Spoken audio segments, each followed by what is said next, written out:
Arthur Schopenhauer once said, "The average person is concerned about how to kill time, but the talented person is eager to use it." This observation is spot on, yet it begs the question, why is this so? Does it imply that the average person lacks talent? Certainly not. Everyone possesses their own set of talents and abilities. Is it then that the average person desires to waste time out of laziness? I don't think so. I believe no one intentionally wants to squander their time on trivial matters. More often, this happens due to a lack of know-how and, in many cases, because people fail to value their time, not contemplating its finite nature. Why is that? It seems too distant a concern, because we're all living like we've got all the time in the world. But here's the kicker: no one really knows how much time they've got. Then, the question arises, why should we hustle to make time work for us? Now, think about this. How many people do you know among those around you who are genuinely loving their life? I mean, really living their best life, not just getting by. This doesn't mean they've got zero problems, but they're happy with their journey.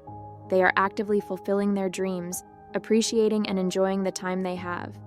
How many faces popped into your head? I'm guessing not many. Why is that?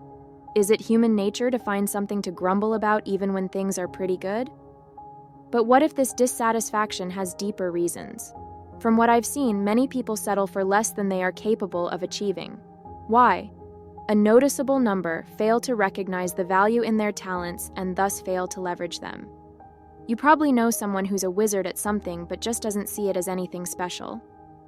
On the other hand, there are those among us who are aware of their talent but lack the courage to put it to work for themselves.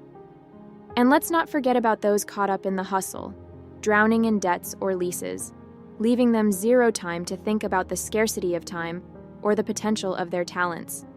Paradoxical, isn't it? What do these people have in common? Beyond their underestimation of time, they are excessively reliant on their employers. In what way? Well, if one has not harnessed their talents and time, job loss can leave them exceedingly vulnerable, as they still need to meet financial commitments and support their families. This is precisely why it is necessary to put your talents and skills to work for yourself, and by doing so, thereby wisely utilizing the gifted time, which also brings a sense of security and fulfillment into daily life by realizing one's potential and dreams. The truth is that the more folks out there living their fulfilled lives, the better off we all are. So, how can you make time work in your favor? Forget the phrase, "I don't have time for that." Remember, nobody ever truly has enough time. It must be consciously taken and used. What do I mean by this?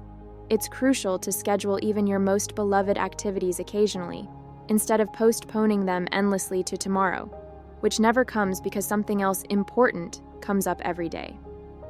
What else? Persistently enhance your talents and skills, even if they don't seem extraordinary. Why? You'll be grateful to yourself in the future. As a wise friend of mine once said, "Do today what others won't, so tomorrow you can accomplish what others can't." Once you've honed your talents and skills, what's next? It's time to be bold and confident and put them to practical use. How so? Let me illustrate with an example. I know a man who loves crafting wooden furniture. Initially, it was just a hobby for his enjoyment, but as word spread, friends and acquaintances started requesting him to make one thing or another for them as well. And that's how he turned his hobby into a profitable side hustle, effectively employing his skills and passions. Isn't it tempting? Engaging in what you love and being rewarded for it creates a safety net for unforeseen circumstances like job loss. You are no longer at the mercy of unforeseen changes. You have tangible skills and talents at your disposal, which have been actively put to use. Now, it's just about scaling up. How do you finally put time completely to work for yourself? Investing a portion of your regular income and any additional earnings from your talents into assets like stocks or real estate can generate passive income even as you sleep. By consistently applying this strategy over time, you can proudly claim to be the true master of your time. Believe me, leveraging your talents and time can significantly enhance your quality of life and overall satisfaction. So don't postpone developing or applying your talents to a time when you think you'll be less busy. Instead, Seize the bull by the horns and take that time today.